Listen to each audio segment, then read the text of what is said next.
మన రాష్ట్రంతో కూడా పరిచయము సంబంధము వారికి ఇక్కడే స్థిర నివాసం కూడా ఉంది కాబట్టి ఈ బడ్జెట్లోనైనా మనకు న్యాయం చేస్తారేమో ఈ బడ్జెట్లోనైనా తెలంగాణ పారిశ్రామిక రంగానికి తెలంగాణలోని పేదలకు తెలంగాణలోని ఇన్ఫ్రాస్ట్రక్చర్కి పెద్దపీట వేస్తారేమని చెప్పి మేము ఆశించినాం కానీ దురదృష్టం ఇవాళ 48,21,000 కోట్లతో బడ్జెట్ పెట్టినప్పటికీ అందులో పెద్ద ఎత్తున కొన్ని రాష్ట్రాలకు పెద్దపీట వేసినప్పటికీ తెలంగాణ ప్రస్తావన మాత్రం లేకపోవడం అనేది నిజంగా కూడా బాధాకరం శోచనీయం తెలంగాణలో 4 బీజేపీ ఎంపీలు గతంలో ఉంటే ఇవాళ తెలంగాణ ప్రజలు ఆ సంఖ్యను రెట్టింపు చేసినారు 8 మందిని గెలిపించారు అయినప్పటికీ 8 రూపాయలు కూడా కేంద్ర ప్రభుత్వం ఈ బడ్జెట్లో ఇవ్వకపోవడం అనేది నిజంగా బాధాకరం తీవ్రంగా కూడా తెలంగాణ ప్రజలందరినీ కూడా విస్మయపరిచిన అంశం బడ్జెట్ చూస్తూ ఉంటే ఇప్పటిదాకా నేను కామెంటరీ కూడా వింటా ఉన్నాను ఇది కేంద్ర బడ్జెటా లేకపోతే బీహారు ఆంధ్రప్రదేశ్కు సంబంధించిన బడ్జెటా అనే విధంగా ఇవాళ చాలా మంది మాట్లాడుతూ ఉన్నారు మాకేమీ ఆంధ్రప్రదేశ్కి ఇచ్చినందుకు బాధ లేదు సాటి తెలుగు రాష్ట్రం తప్పకుండా వారు బాగుండాలి మంచిగా ఉండాలని కోరుకుంటోళ్ళం తప్ప వారికి నష్టం జరిగితే మేము కూడా బాధపడతాం కానీ ఆంధ్రతో పాటు ఆంధ్రాకి ఇచ్చినట్టుగానే మీరు ఆంధ్రప్రదేశ్ పేరు చెప్పిన ప్రతిసారి ఏమన్నారు కేంద్ర మంత్రి గారు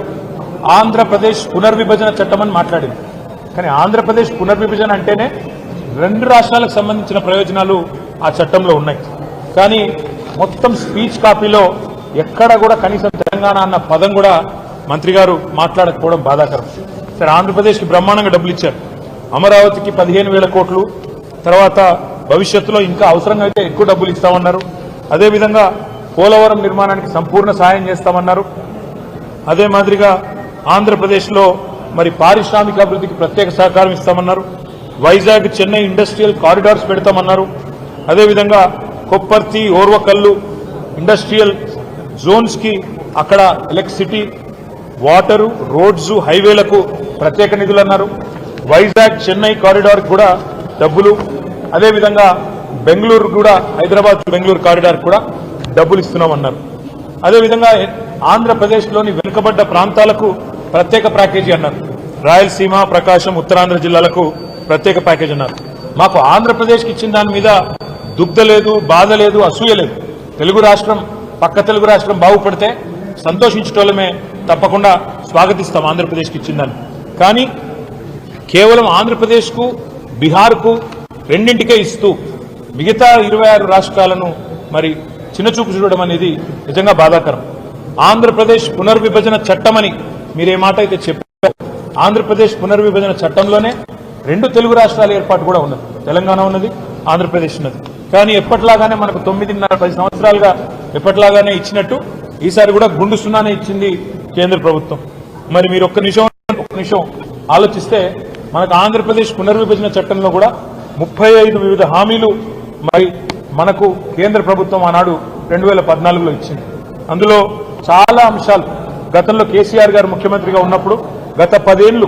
ఒకసారి కాదు పలుమార్లు పోయి బతిమలాడినాము పలుమార్లు పోయి అభ్యర్థించాము ఇచ్చిన మాట నిలబెట్టుకోండి అని చెప్పి కూడా కోరినాం ములుగులో గిరిజన యూనివర్సిటీ కేటాయించాలి మనకు పునర్వ్యవస్థీకరణ చట్టం ప్రకారం కానీ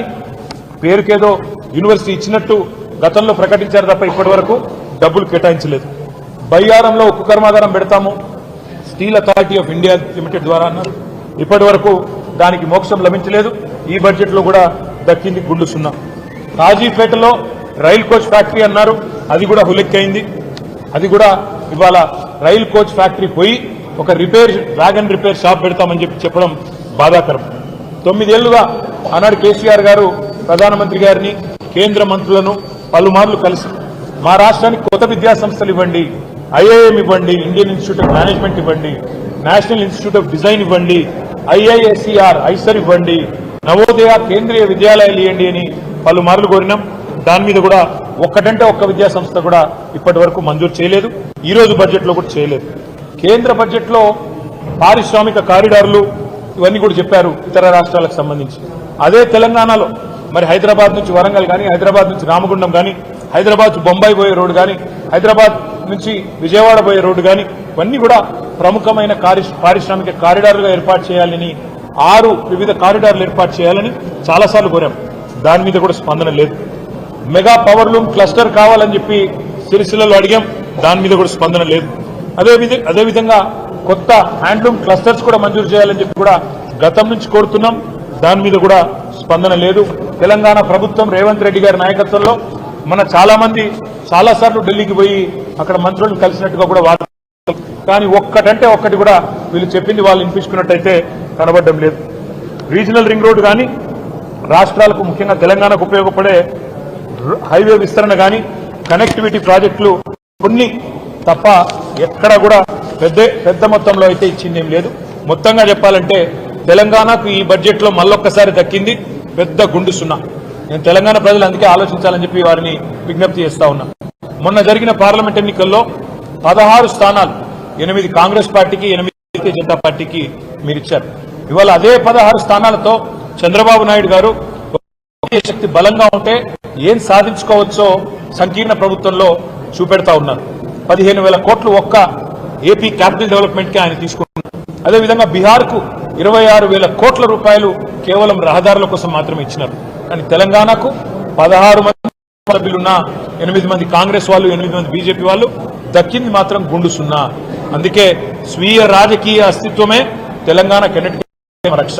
ప్రాంతీయ శక్తులు బలంగా ఉంటే, ప్రాంతీయ పార్టీల నాయకత్వం బలంగా ఉంటేనే రేపటి సంకీర్ణ యుగంలో కూడా మనం శాసించే పరిస్థితి ఉంటుంది. శాసించి సాధించుకోవాలి తప్ప యాచించి సాధించుకుంటే ఏది కూడా రాదు. రేపటికైనా తప్పకుండా ఇవాళ ఈ 8 బీజేపీ ఎంపీలు అక్కడ పార్లమెంట్లో కూర్చున్నారు.